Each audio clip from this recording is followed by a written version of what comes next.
आज असेंबली में वाकफ बोर्ड के ऊपर जो बिल है अमेंडमेंट 2024 आज अनाउंस किया गया, इंट्रोड्यूस किया गया है। इस पर हमारे साथ बात करने के लिए कांग्रेस के नेता नसीम खान जी जुड़ चुके हैं। सर, जिस तरीके से आज इंट्रोड्यूस किया गया वाकफ बोर्ड को पार्लियामेंट में, आप इसे किस तरीके से देखते हैं?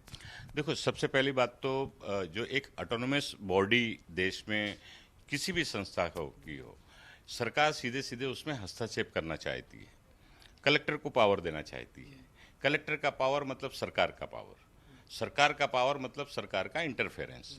तो वक्फ बोर्ड जो बना हुआ है 1954 से लेके 95 में अमेंडमेंट और कंप्लीट और 2013 में कंप्लीट हुआ है।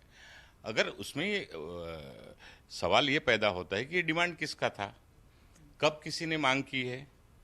आखिर भारतीय जनता पार्टी की केंद्र की सरकार को वक्फ बोर्ड में अमेंडमेंट करने का प्रस्ताव लाने की जरूरत क्या पड़ी? बहुत सारे सवाल सरकार की मंशा को लेकर खड़े हुए हैं और लोगों में बेचैनी है कि जो एक ऑटोनोमस बॉडी के तौर पर इस देश में काम कर रही थी वक्फ की प्रॉपर्टी की देखभाल करने के लिए, उसमें सरकार कहीं ना कहीं हस्तक्षेप कर रही है। सरकार कहीं ना कहीं वक्फ बोर्ड के पावर को कम कर रही है और उसके अंदर वो अपने तौर पर उसमें सरकारी अधिकारियों को इन्वॉल्व करके और कहीं ना कहीं राज्य सरकार या केंद्र सरकार का हस्तक्षेप बढ़ा रही है। तो ये एक गलत है और इसको जिस तरह से जो बिल प्रेजेंट किया गया है, अब उसके ऊपर चर्चा होगी।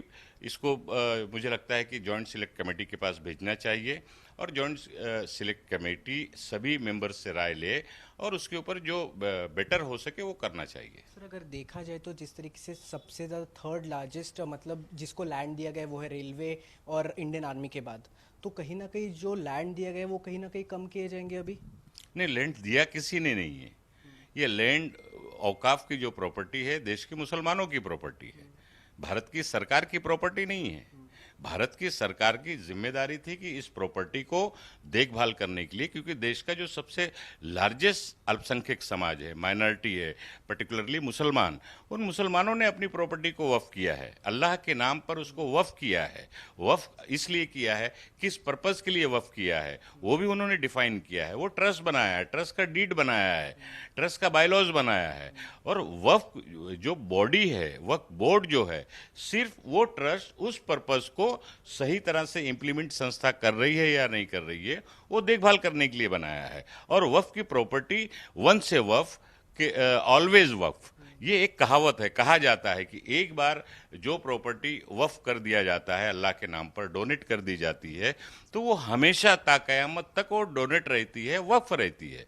तो उस प्रॉपर्टी में कहीं ना कहीं सरकार कौन होती है हस्तक्षेप करने वाली? आज वैसे भी वक्फ की जितनी भी प्रॉपर्टी, जैसे आपने सही कहा कि देश में थर्ड लार्जेस्ट संस्था अगर कोई है जिसके पास देश में सबसे ज़्यादा लैंड है, रेलवे और डिफेंस के बाद अगर सबसे ज़्यादा किसी के पास लैंड है, किसी की लैंड है, तो वक्फ लैंड है। यूपी हो, बिहार हो, दिल्ली हो, राजस्थान हो, महाराष्ट्र हो, गुजरात हो, वेस्ट बंगाल हो, कर्नाटका हो, केरला हो, तेलंगाना हो, आपको सभी जगह पूरे देश में वक्फ लैंड मिलेगी। लेकिन बदकिस्मती है कि वक्फ लैंड जो भी है, आधे से ज़्यादा 60% से ज़्यादा कब्जा करके लोग बैठे हैं। सरकार को जिम्मेदारी लेनी चाहिए कि उन कब्जा की हुई, इंक्रोचमेंट की हुई जमीनों को छुड़वाने का काम करना चाहिए। वो तो सरकार करती ही नहीं है। उल्टा जो ऑटोनोमस बॉडी को पावर पिछले एक्ट के मुताबिक दिया गया है उसमें वो हस्तक्षेप करना चाहती है। वो डिक्टेट करना चाहती है कि हमसे बात करो, हम आपको किस वक्त प्रॉपर्टी के इनकम को कैसे खर्चा किया जाएगा गवर्नमेंट डायरेक्ट करेगी। हो इस गवर्नमेंट कौन होती है? हमारी प्रॉपर्टी, उसकी इनकम यूज कहाँ करना है, उसका किस समाज किसके वेलफेयर के लिए किस सेक्टर में हमको यूज करना है वो हमको तय करना है। सरकार कैसे हमको डिक्टेट कर सकती है? तो बड़े सवाल आज की जो बिल प्रोड्यूस किया है उसको लेके बहुत बड़े सवाल खड़े हुए हैं। सर, कहीं ना कहीं जिस कौन सा है? सर, वाक बोर्ड के ऊपर स्टार्टिंग सर, जिस तरीके से अगर देखा जाए तो लोकसभा इलेक्शंस के बाद अभी कुछ जो क्षेत्र है वहाँ पे स्टेट इलेक्शंस भी आए हैं, जैसे महाराष्ट्र में स्टेट इलेक्शंस आने वाले हैं अभी। तो कहीं इसके वजह से तो ये वक्फ बोर्ड के ऊपर पूरा ये जो अभी लाया गया है बिल, ये तो नहीं है सर? देखिए, बीजेपी की केंद्र की सरकार हमेशा इस तरह से काम करते रहती है।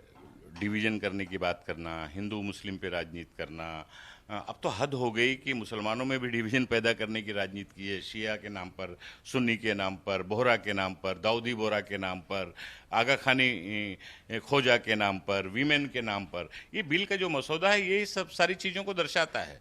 और सरकार एक ऑटोनोमस जो संस्था है, वक्फ बोर्ड, वक्फ एक्ट ने साफ कहा है कि इसमें किसी भी सरकार का कोई इंटरफेरेंस नहीं होगा। उस एक्ट में है, और उस एक्ट को आप बदलकर कलेक्टर को पावर देना चाहते हैं, सरकार का हस्तक्षेप बढ़ाना चाहते हैं। आप ये कह रहे हैं कि वक्फ प्रॉपर्टी डिसाइड करने का अधिकार जिला अधिकारी के पास होगा, कलेक्टर के पास होगा। कलेक्टर के पास पावर देने का मतलब है कि महाराष्ट्र राज्य सरकार का हस्तक्षेप, और राज्य की सरकार का हस्तक्षेप मतलब केंद्र की सरकार का हस्तक्षेप। आप सीधे सीधे कह रहे हैं कि केंद्र की जो सरकार है वो वक्फ की जो प्रॉपर्टी की जो इनकम है उसको कहाँ यूज़ करना है, कहाँ एक्सपेंड करना है, वो तय करेगी।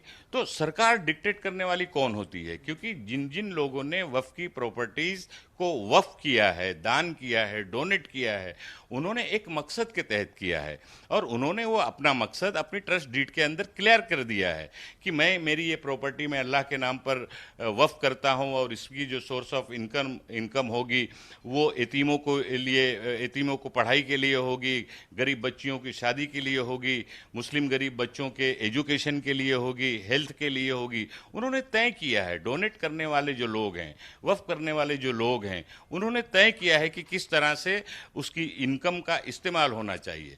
तो सरकार उसमें हस्तक्षेप करना चाहती है, तो ये गलत है। सरकार को तो चाहिए कि देश में जो सबसे बड़ा थर्ड लैंड बैंक की जो संस्था है वक्फ, जो आज पूरे देश में इतनी बड़ी लैंड बैंक है, उन लैंड बैंक के ऊपर जो लोगों ने 60% से ज़्यादा कब्जा करके रखा है, उसको इंक्रोचमेंट को फ्री करवाने का काम करने के लिए अमेंडमेंट लाना चाहिए, उसके लिए काम करना चाहिए, ताकि उसकी इनकम बढ़ाई जा सके, और उस इनकम से गरीब मुस्लिम बच्चियों को उनके वेलफेयर के लिए काम किया जा सके। सरकार को ये करना चाहिए। उल्टा सरकार उसमें हस्तक्षेप कर रही है।